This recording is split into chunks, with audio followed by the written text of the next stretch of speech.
Bueno, creo que estamos todos. Buenas tardes, buenos días y buenas noches también, porque este congreso este año tuvo la particularidad que tuvimos participantes de acá, de nuestro país, de Argentina, de todo el país.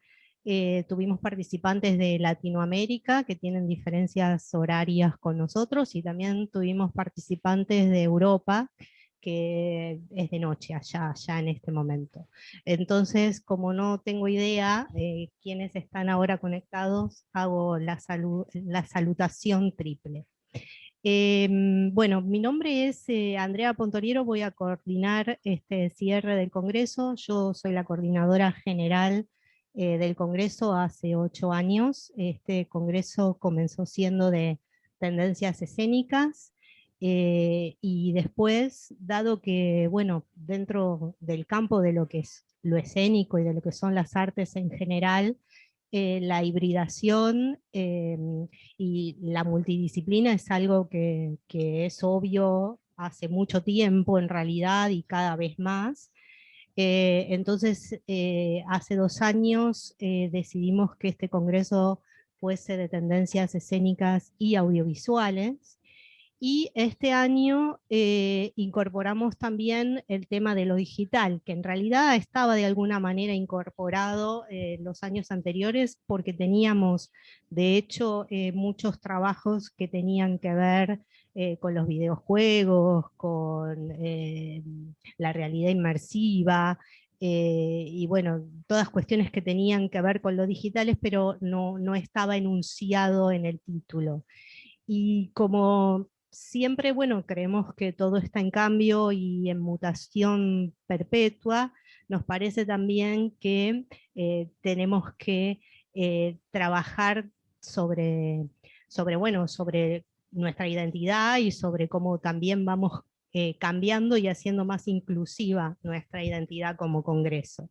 Así que bueno, esta aventura apareció hace 8 años y empezó ahí. Esta es la octava vez que yo hago este cierre, y lo que quiero hacer sobre todo es agradecer antes que nada a todo el equipo que trabaja, sobre todo, bueno, a Victoria, que es la persona que ustedes más conocen porque es la que recibe sus trabajos, las que hablas con ustedes, las que está todo el tiempo organizando todo. Esto es una tarea monstruosa y la verdad es que Victoria es muy capaz y es un placer trabajar con ella. Y bueno, y después a todo el equipo que ha estado eh, todos estos días, a todos los moderadores, a Gabriel, que fue la persona que está atrás de todo esto y que es el que hace que no se caiga el sistema en las 3 aulas que funcionan paralelas. Es todo una cuestión de relojería hacer que esto funcione y fluya. A todos los coordinadores, bueno, algunos de ustedes han sido coordinadores también en comisiones, han armado paneles. Bueno, a toda la gente que se sumó a este congreso, que fue mucha y que la verdad hemos tenido trabajos de calidad, paneles que van a estar todos subidos a YouTube y que creo que en su mayoría van a servir muchísimo como material para usar en las cátedras y en todas las instituciones que están trabajando. Realmente incluso hubo temáticas muy innovadoras, donde prácticamente tampoco existe mucho material del que disponer para trabajar sobre ellas, así que me parece que este año vamos a tener también mucho material para compartir. Y diciendo esto, quiero pasar entonces a, a la segunda instancia de este congreso, de por qué estamos acá hoy, y es que vamos a presentar estas publicaciones, que son 2, en donde nosotros, como ya es tradición, todos los años, el último día del Congreso, hacemos el cierre y presentamos las publicaciones con los escritos de todas las reflexiones y los papers que fueron trabajados en el Congreso en la edición anterior. En esta oportunidad el Congreso se llamaba de Tendencias Escénicas y Audiovisuales, así que lo van a encontrar de esa forma. Estos son los dos ejemplares que ustedes pueden disponer.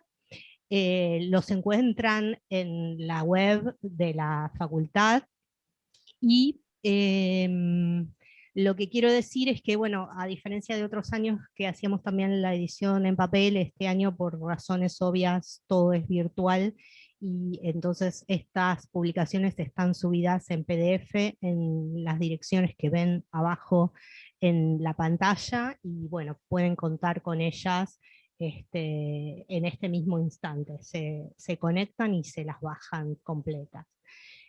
Para presentar esta publicación, que para nosotros es muy importante, nosotros desde que iniciamos el Congreso tenemos esta idea de que el conocimiento, este es un espacio de encuentro, un espacio de reflexión, donde se hacen redes entre profesionales de distintos lados del mundo, donde se discuten ideas, donde se polemiza, donde se presentan líneas de investigación.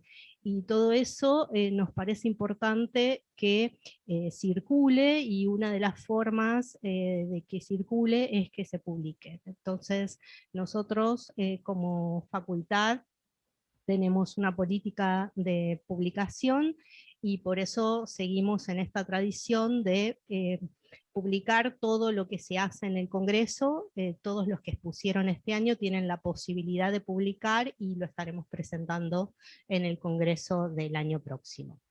En esta oportunidad yo lo que hice fue, como bueno, no podemos llamar a todos los autores para que estén acá hoy hablando de las publicaciones, lo que hicimos fue llamar a algunos profesionales que están publicados en estos cuadernos, para que nos cuenten un poco sobre qué estuvieron hablando, qué estuvieron investigando estos años, y cuáles son las temáticas que fueron publicadas, para que ustedes tengan una idea de qué se van a encontrar. Y lo que tratamos de hacer también es de que estos profesionales sean un poco una muestra de las distintas temáticas que se abordan en el Congreso.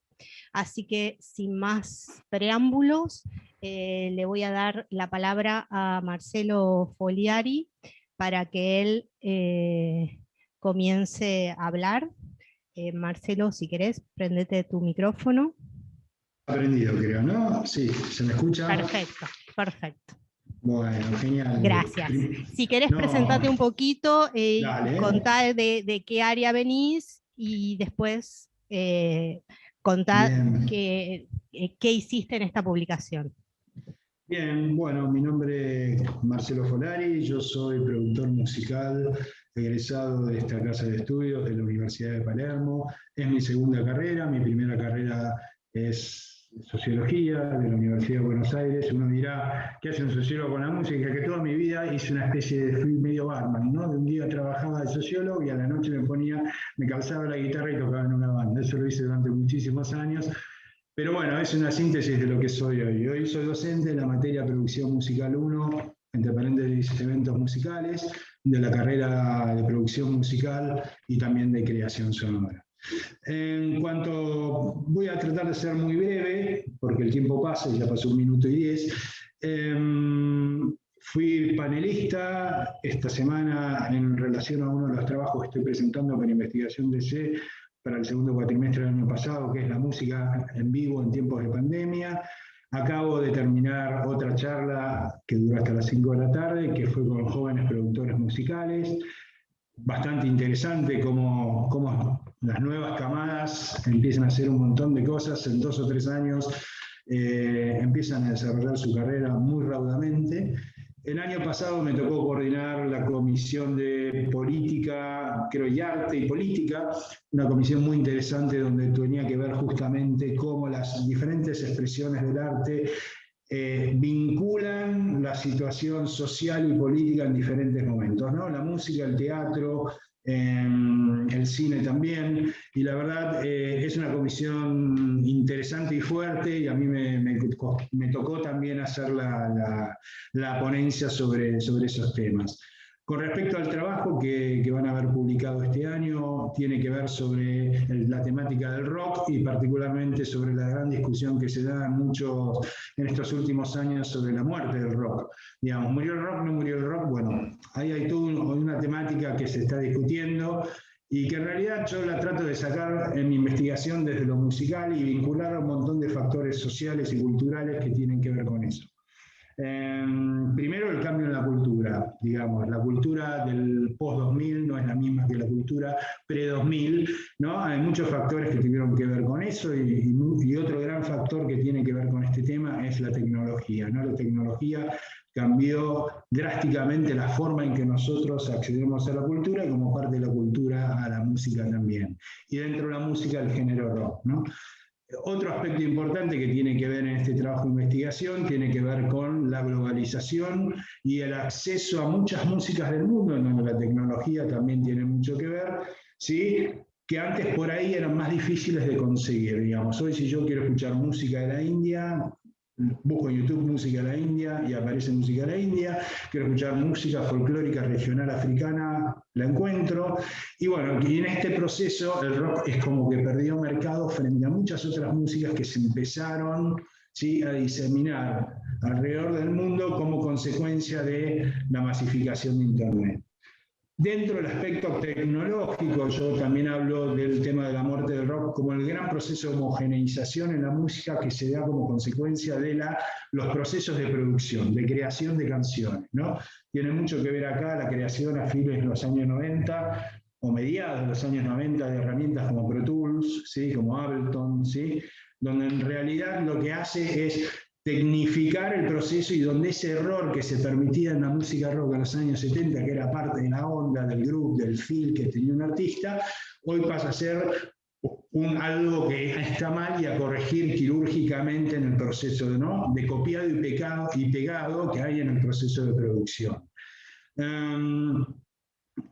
Mucho de lo que tiene que ver la muerte del rock también tiene que ver con los cambios en el negocio y en la cultura y en la industria musical, ¿no? Todos sabemos que a partir de 1999 surge Napster. Napster era ese proceso creado por universitarios en Estados Unidos que era la descarga ilegal de archivos musicales, gracias a que tenían banda ancha en las universidades americanas, y que terminó con millones de personas bajándose temas por todos lados, lo que provocó una gran crisis en la industria musical.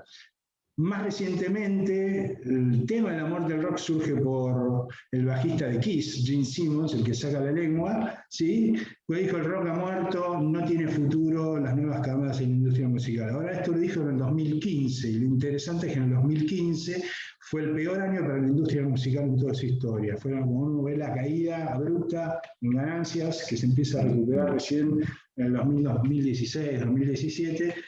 Todo un debate se abre ahí sobre por qué sucede. Bueno, es un trabajo largo, en realidad yo les voy a recomendar que lo lean al que le interese el tema. Habla de los aspectos culturales, el impacto tecnológico que lo acabo de mencionar. También es importante el tema de la repetición, ¿no? Hay varios autores, por ejemplo, un autor, periodista y crítico musical que se llama Simon Reynolds, que habla de la retromanía, ¿no? Ese constante devenir en la búsqueda del rock clásico, ¿sí?, y de repetir fórmulas que venían dándose previo al año 2000, ¿no? Reynolds dice que en realidad los artistas del año 2000 para acá suenan parecidos, su música en realidad no innova, ¿sí? El rock antes cambiaba, innovaba y iba hacia adelante. Ahora el rock innova, toma y no avanza, digamos, ¿no? Es otro de los debates. Y por último, quisiera mencionar algo del tema de la globalización, que el rock ha perdido mercado, y el proceso también de lo que tiene que ver con esta cosa de los músicos anónimos. Hoy ya no compramos un disco, ¿sí?, no vemos en la contratapa quiénes son los músicos, los que producieron, los que grabaron, etcétera, sino que agarramos el celular, ¿sí?, ponemos Spotify Play y ni sabemos quién canta. Esa es la realidad. Entonces se ha perdido en muchos aspectos tenemos grandes bandas con músicos anónimos, ¿no? Que fueron muy exitosos, hablo de un solista, pero es todo un fenómeno.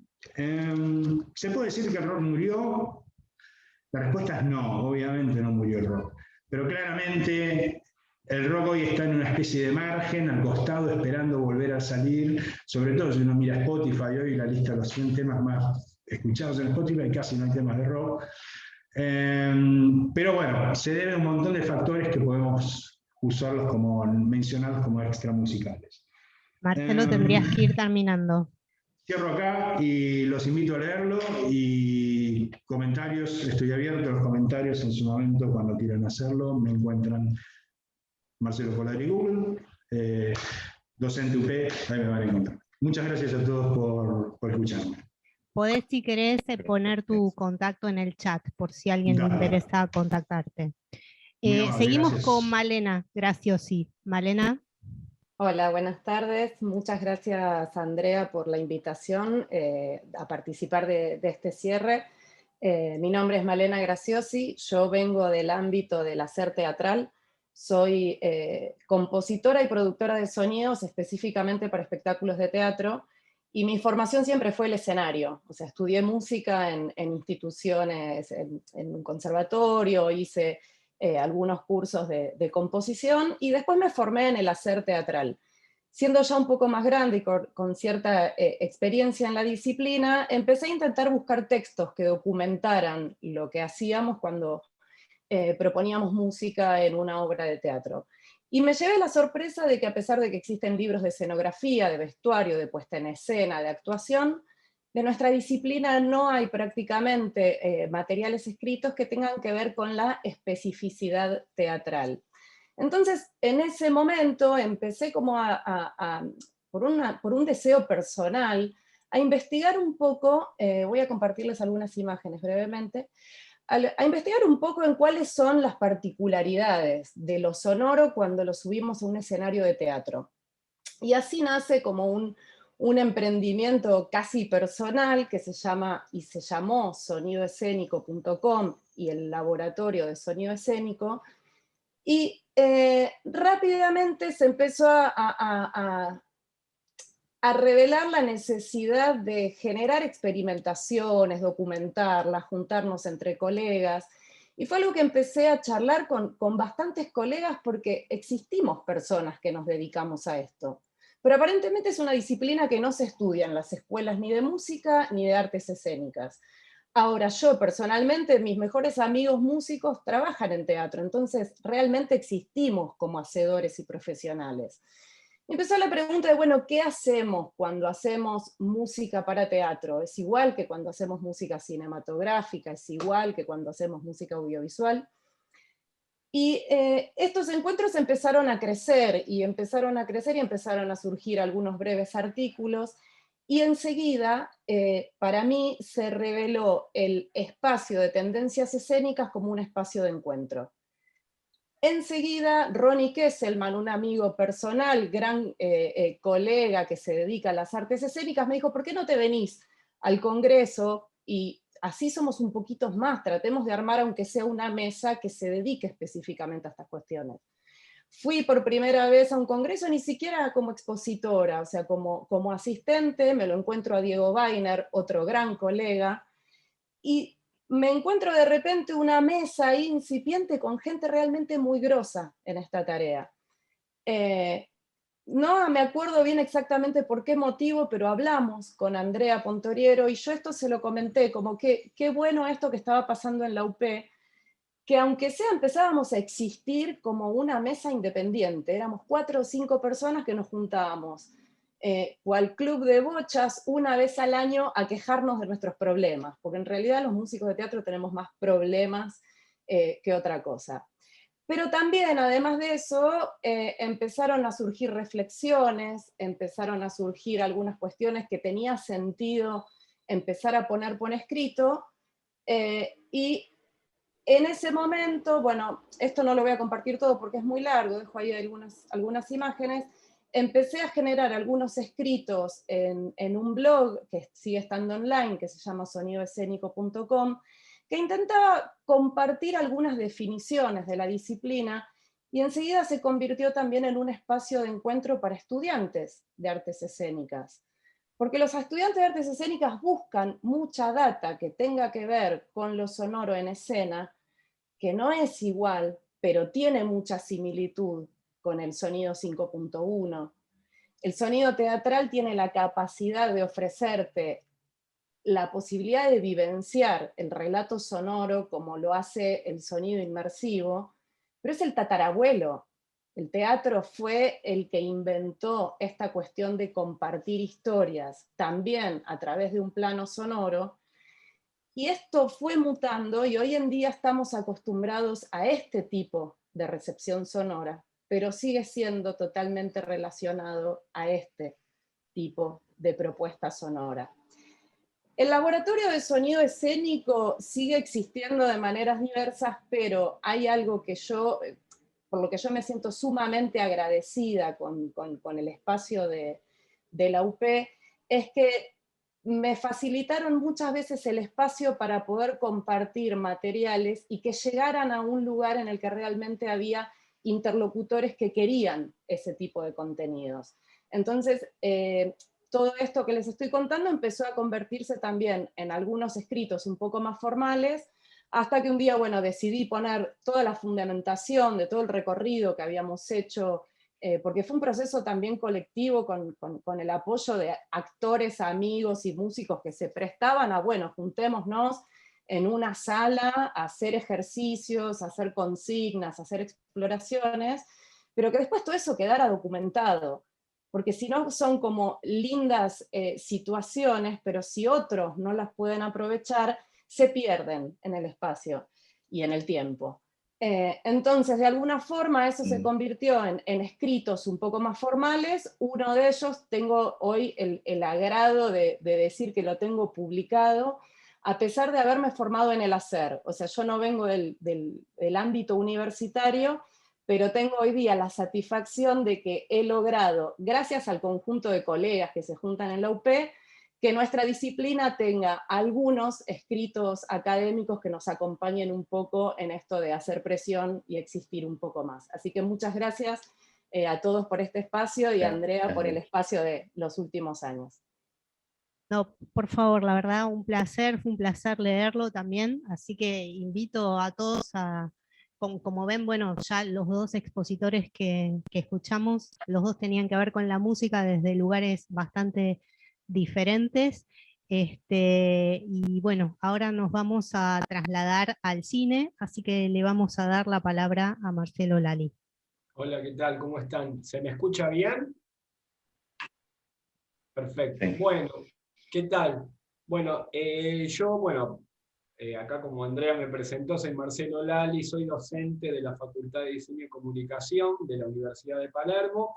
Mi materia se aboca a la práctica, es un taller audiovisual. Tiene como consigna lo que es la construcción de la escena de ficción.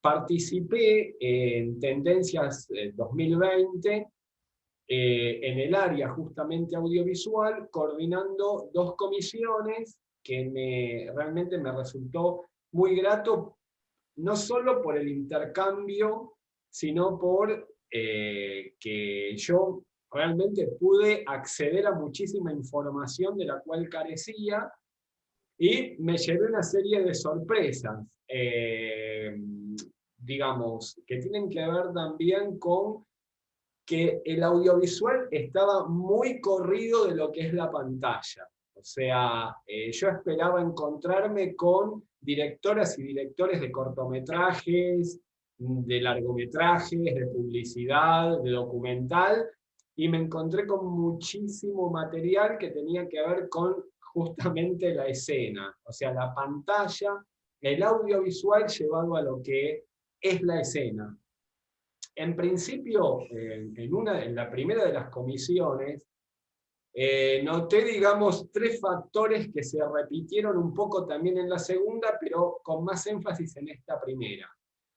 En lo que tiene que ver con el mediatismo, como yo lo bauticé, me encontré, digamos, con productores de un canal streaming de gamers profesionales. ¿no? En donde, digamos, resultaba una novedad que, por lo menos para mí lo era, esto de gamers profesionales y programas en streaming para gamers profesionales, y justamente la ponencia se titulaba RIP TV, como la muerte de la televisión tradicional.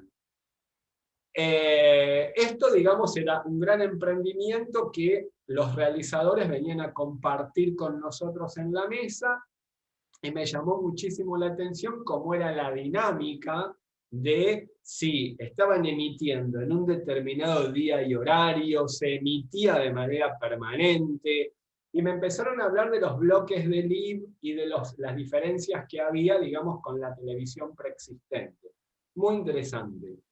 Pero luego me encuentro con una gran incidencia social en las propuestas, no ya en ellos, sino en que, por ejemplo, luego le siguió en la ponencia una realizadora más abocada a lo que es la postproducción, que planteó, digamos, la paradoja de que al haber cada vez más mujeres formadas académicamente en lo que tiene que ver con la profesión audiovisual, había cada vez menos en el área laboral audiovisual, y bueno, ella planteó, bueno, todo un estudio estadístico que había elaborado siendo una animadora de postproducción, y a través de ella, por ejemplo, yo accedí al programa Blender, del cual no tenía ni la más remota idea que existía.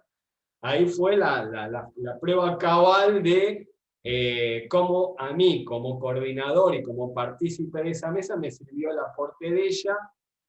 Pero después, digamos, a ella le seguía, por ejemplo, una agrupación de videocliperos que querían ser reconocidos como tales, a diferencia de lo que eran las directoras y directores de películas o de publicidad. O sea, estaban pregonando por un videocliperismo, digamos, pero en un sentido legal, que se los reconociera como una unión entre lo que es, o una vinculación entre lo que es la industria de la música con la industria audiovisual. Y luego, ¿no? Por ejemplo, veía que el audiovisual se corría muchísimo de los límites de la pantalla y iba mucho a lo performático, como ser el arte sacro, donde había una expositora que hizo un trabajo performático combinado, ¿no? con un relevamiento histórico del arte sacro, y por otro lado, dos realizadores, músicos y realizadores de visuales que trabajaban justamente con lo que era la sinestesia en vivo, o sea, generar en el vivo imágenes a través de los sonidos que ellos mismos producían, estableciendo una dialéctica recíproca en lo que tenía que ver con la audiovisual. Una experiencia extremadamente enriquecedora, obviamente que iban compartiendo registros y videos. Eso es lo que tuvo que ver con, bueno, la primera mesa que coordiné, y en lo que tiene que ver con la segunda, no solo se repetía el mediatismo, sino que se le dio muchísimo énfasis al dispositivo como elemento de incidencia en el producto. Esto, digamos, me hizo una alarma cuando lo repasé del año pasado, porque yo considero, o bueno, por una razón obvia, el Congreso de Tendencias Audiovisuales del año pasado fue un congreso que para mí fue el último que hubo de manera presencial, y los dispositivos estallaron, ¿no? De una manera que, bueno, que todas conocemos. Esta segunda comisión tuvo una enorme incidencia también en lo que es la preocupación por lo social y la inclusión social, a través de lo que es la herramienta pedagógica, el audiovisual utilizado como herramienta pedagógica, en mi caso, que yo hice mi ponencia en esa mesa, como elemento de enseñanza, el audiovisual a través de, por ejemplo, armar diversos videos pedagógicos de interacción o de evaluación, y sobre todo, digamos, volviendo a este concepto de la sinestesia, en este caso, en esta segunda comisión, aplicado a lo inclusivo. para personas no videntes cómo a través del sonido podían visualizar una forma en instalaciones espaciales por las que podían circular valiéndose de dispositivos sonoros. En términos generales vi muy poco, saqué un porcentaje, un 1,66% de lo que yo esperaba, que era el audiovisual pero abocado a la ficción, a la narrativa, tal como por ejemplo yo la vemos en el taller, en las clases. Aún quienes proponían metodologías para, por ejemplo, trabajar sus proyectos de ficción en el cine, planteaban formas alternativas de producción colaborativa, porque lo que cruzaba a quienes se expusieron en esas dos comisiones era la preocupación por la autogestión y por la financiación, por el financiamiento. Bueno, yo, digamos, más allá de estas conclusiones, que evidentemente vi cómo la pantalla, o mejor dicho, el audiovisual se salía de la pantalla y fluía por lo escénico, ¿bien? Y bueno, no pude evitar pensar qué ocurre ahora, después del 2020, en donde no únicamente el dispositivo prácticamente ha saltado, ¿no?, a ser protagonista. O sea, hoy sin dispositivo creo que la comunicación sería, no sé, digo, un poco inviable.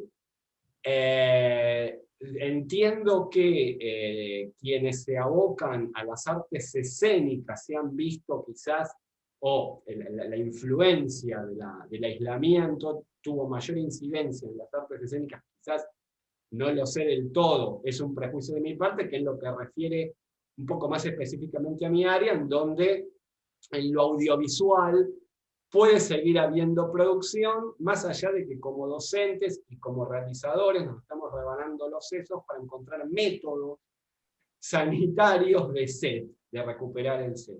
Pero en términos generales, mi experiencia, tanto el año pasado como este, en lo que es la participación en las mesas, fue extremadamente nutritiva, y encontrándome con estas sorpresas y una preocupación muy fuerte por lo social, la inclusión social, por encontrar maneras de autogestión y sobre todo, digamos, también por encontrar cómo lo audiovisual trascendió por completo la pantalla, en donde, bueno, hoy implicaría un conflicto por lo que tiene que ver el concepto actual de escena, ¿no? En donde hoy la escena, como unidad espacio-temporal, sobre todo como unidad espacial, está un poco en crisis por el tema que todos conocemos, bueno, del distanciamiento, del aislamiento, que inevitablemente se va a meter en el lenguaje. Para mí, por lo menos, esa es una hipótesis que ahora estoy justamente investigando.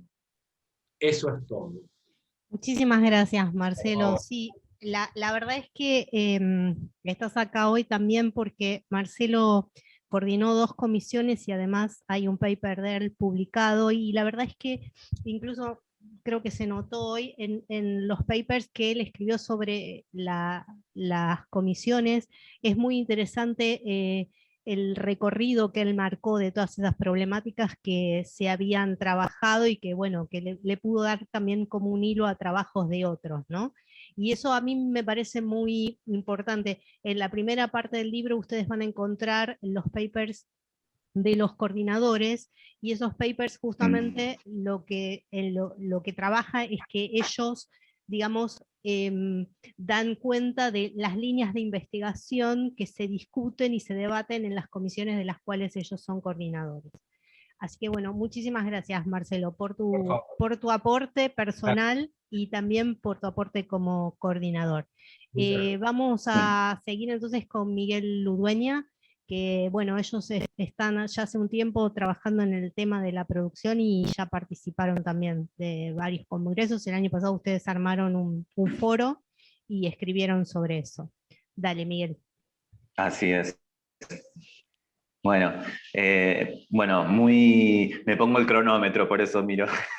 Muy buenas tardes. ante todo agradecerte, Andrea, y al Congreso, porque realmente yo estoy participando, como decía, Malena, ¿no? Sí, que como oyente, y siempre fue y sigue siendo muy enriquecedor, porque nos permite con los colegas pensarnos e imaginar nuevas perspectivas.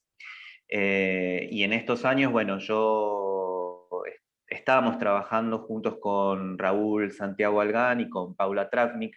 Los tres somos productores ejecutivos y artísticos de artes escénicas, fundamentalmente acá en la Ciudad Autónoma de Buenos Aires.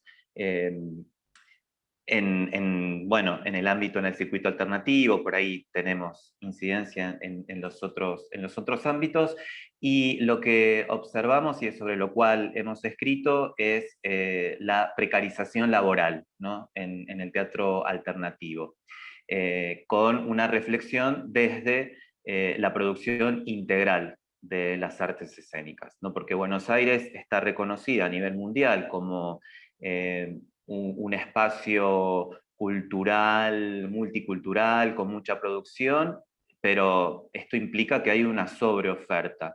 Entonces lo que nos preguntamos es si es realmente profesional la producción teatral en nuestra ciudad.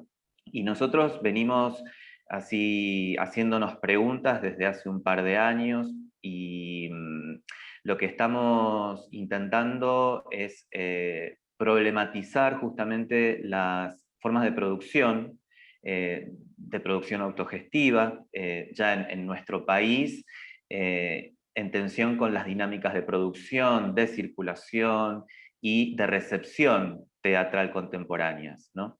Entonces, ahí aparece esto que mencionaba antes, la precarización. Hoy a la mañana también participé como invitado de un panel donde justamente charlamos sobre esta temática y sobre esta problemática, también pensando si la formación académica o la formación en escuelas de especialización en artes escénicas da un diferencial, ¿no? Porque uno cuando ingresa al mundo laboral, bueno, se encuentra con estas dificultades. Entonces, es un poco sobre lo que nosotros venimos pensando, y bueno, y un poco el paper que hemos presentado tiene que ver con esto, y también pensar justamente el rol de los productores y las productoras ejecutivos, que a veces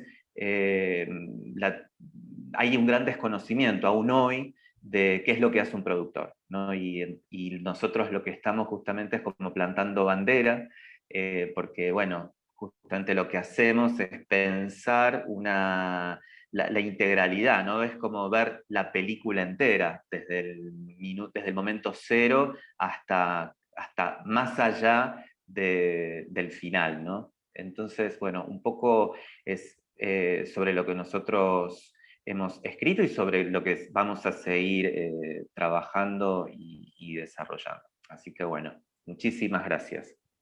Muchísimas gracias a vos. Los invitamos entonces a que accedan al paper que escribieron, que está publicado en el libro. Y vamos a pasar ahora a Gonzalo. Él, él presentó un paper sobre el tema de videojuegos. Este tema de los videojuegos es un tema que se viene dando, que despierta mucho interés desde ya hace un par de congresos. Y bueno, es uno de los motivos por el cual este congreso, además de ser de tendencias escénicas y audiovisuales, se le agregó la palabra digital. Así que bueno, Gonzalo, por favor, contanos un poco de qué se trata tu paper. Bueno, gracias. Buenas tardes a todos y a todas. Sí, realmente un poco el recorrido, o por lo menos mi recorrido por la UP fue desde afuera, ¿no? Incluso desde el congreso anterior, metiéndome con la temática de videojuegos. O sea, fue algo bastante particular porque presenté justamente este paper que se está publicando sobre videojuegos como forma artística, que es un debate bastante acalorado. Y de alguna manera después, bueno, yo empecé a dar clases, que eso fue muy loco, o sea, entré por el congreso, por eso digo, y después empecé a dar discurso audiovisual 5. Yo vengo de cine también, ahí lo escuchaba un poco a Marcelo hablar sobre su experiencia un poco más desde lo práctico. A mí me pasa lo mismo. Hice mi licenciatura en cine en la Universidad del Cine. Mi tesis de grado fue sobre cine y videojuegos, que ahí es donde empecé a entrar al tema, y cómo mi hipótesis planteaba cómo los videojuegos nacen con un montón de elementos estéticos del cine, el guión, la puesta de cámara, incluso elementos de la puesta en escena, el sonido. Por eso acá me encanta escucharlos a todos, porque hay algo re interdisciplinar que se da en el Congreso que es muy piola. Y cómo, digamos, esa relación hoy en día se empezó a invertir, cómo el cine empieza a tomar determinados elementos del videojuego para crear sus narrativas. No solo el cine, sino un montón de otras artes, ¿no? Y acá también empecé un poco a delimitar lo que es la especificidad del videojuego, ¿no? O sea, algo como sumamente diferente a lo que es el cine, pero a la vez tomando sus elementos.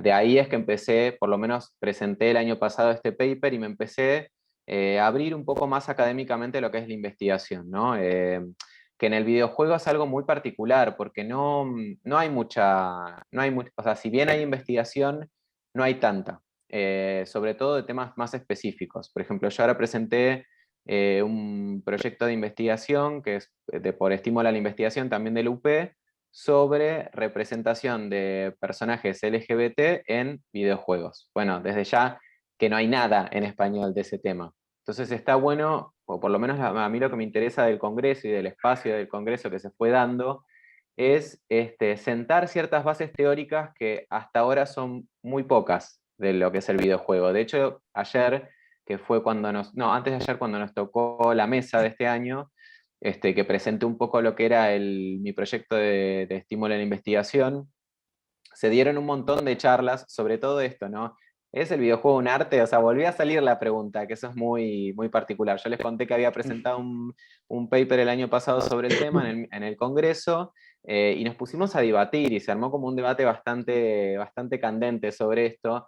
Uno de los chicos decía que, bueno, que de alguna forma hay una institución que tiene que avalar que el videojuego es una forma artística, pero yo le decía, bueno, a la vez, no sé, en el MoMA tenemos exposición permanente de videojuegos, ¿no?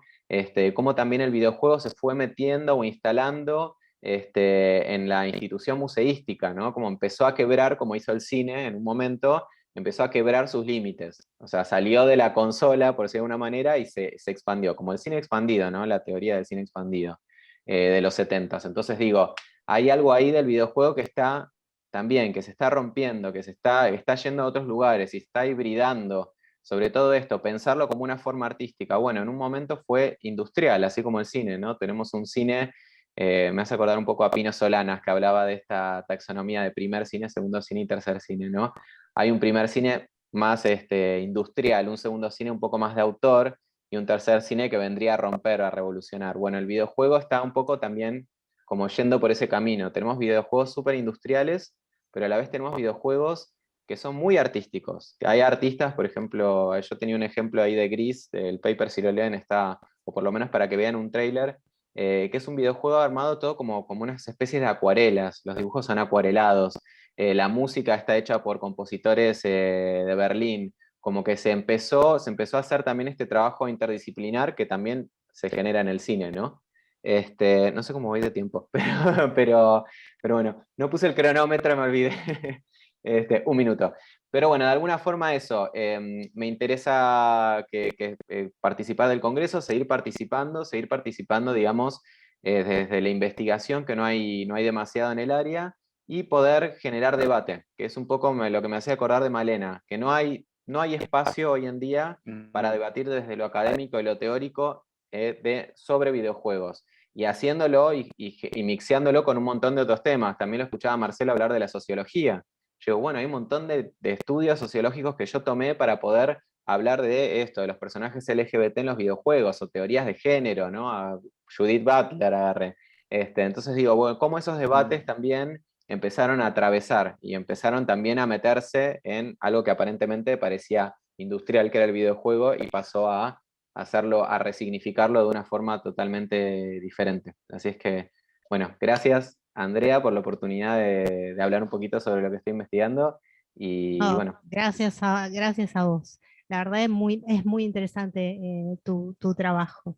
Y bueno, pasamos al último trabajo de hoy, que también es sobre un tema que se incorporó hace poco en el Congreso y que la verdad es que hay 3 papers en la publicación de este año sobre este tema del cosplay, del cual uno es de Victoria Ruiz Mena, a la que le cedo la palabra. Dale.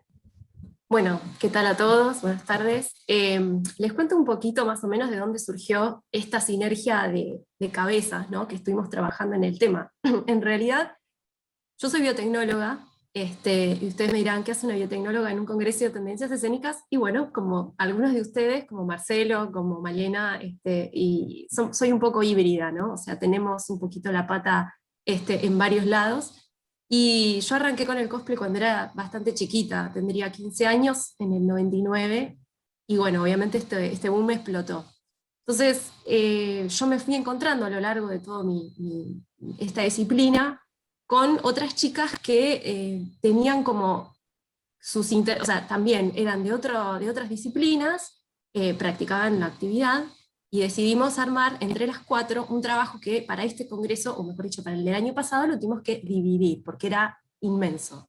Entonces, Fernanda Troiano y Erika Strangi trabajaron desde la perspectiva histórico-artística y también desde la parte psicológica, y yo con Milagros trabajé, ella es de comunicación, ¿no? De ciencias de la comunicación. Entonces ella hizo como un análisis de cómo era la mirada de los medios, ¿no? De cómo fue cambiando la mirada de los medios, de ser algo, de ser una subcultura marginal, ¿no? De tribu urbana, ¿no? O sea, una subcultura marginal dentro de otakus que era considerada una tribu urbana. Entonces, cómo fue cambiando a ser considerada una disciplina artística, empezaron a ser reconocidas otras voces dentro de los mismos participantes. ¿Por qué? Porque claramente se empezaron a dar cuenta de que esto no era estático, de no era una moda, etcétera, etcétera. Entonces, ustedes dirán, bueno, ¿de dónde venís vos? Bueno, a ver, voy a compartir un poquito la pantalla, no sé si... a ver, ¿se ve? Se ve perfecto. Perfecto. Bueno, voy a avanzar porque si no, esto va a ser muy largo. Y quedó... Este era el análisis que había hecho Milagros, y voy a pasar rápidamente a la parte que sería como la parte como que conecta con lo mío, que es justamente el cosplay se empieza a transformar en una actividad que empieza a generar una lógica de mercado.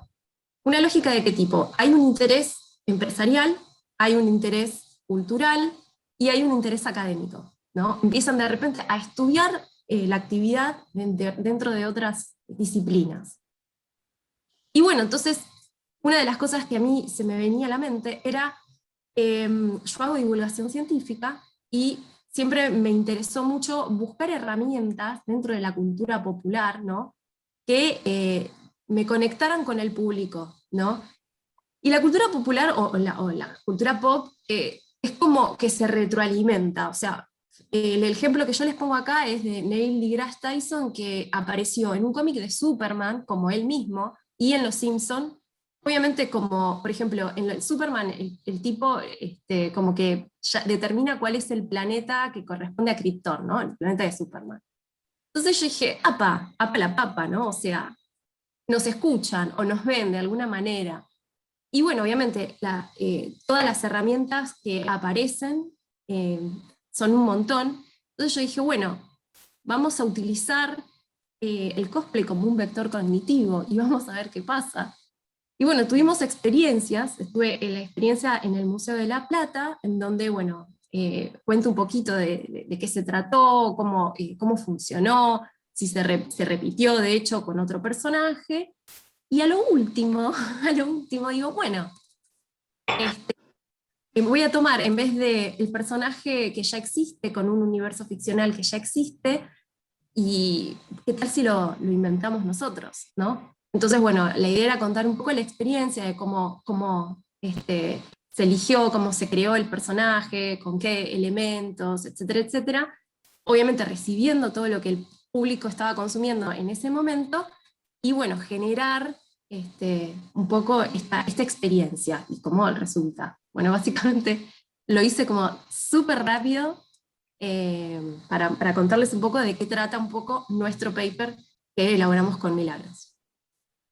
Muchísimas gracias, Victoria. La verdad es que es muy interesante. Bueno, como se darán cuenta, esta publicación es muy ecléctica, igual que el Congreso. Nosotros tratamos de incluir todas las temáticas, todos los desarrollos que se vienen haciendo, todos los cambios que se vienen produciendo y tratamos de dar cuenta de eso en el Congreso, en las presentaciones que se hacen y también después en las publicaciones que hacemos. Así que bueno, mi agradecimiento para todos ustedes por haber presentado la publicación hoy acá conmigo y por acompañarme también a hacer este cierre. Y mi agradecimiento a todo el equipo, repito también a toda la gente de web, a toda la gente, a toda la gente que hace los flyers, a Diana y a Fernanda, que son las que hacen, digamos, toda la edición del libro también, que ahí está Vicky, para que le vean la cara. Quería también sumarme a los saludos y a los agradecimientos. La verdad es que el otro día hablábamos con André que en particular este fue un evento muy lindo, donde sentimos que hubo mucha conexión y mucha entrega de parte de todos los expositores y sin duda mucho amor de todas partes, así que de mi lado agradecerles muchísimo por acompañarnos en esta primera edición que fue virtual, que como dijo André fue un monstruo, pero nada, estamos muy felices de haberla hecho, que haya salido sorprendentemente muy bien, pero bueno, nada, desde mi parte, también a vos, André, devolverte todas las palabras que me dijiste antes. Para mí es un placer trabajar con vos. Y bueno, nuevamente muchas gracias a todos. Gracias a todos y bueno, nos despedimos hasta el próximo año, que espero que no sea en el apocalipsis. Muchas gracias, Muchas gracias, Andrea, gracias. Chao. Gracias a todos. Muchas gracias. Chao. Chao, gracias. Gracias.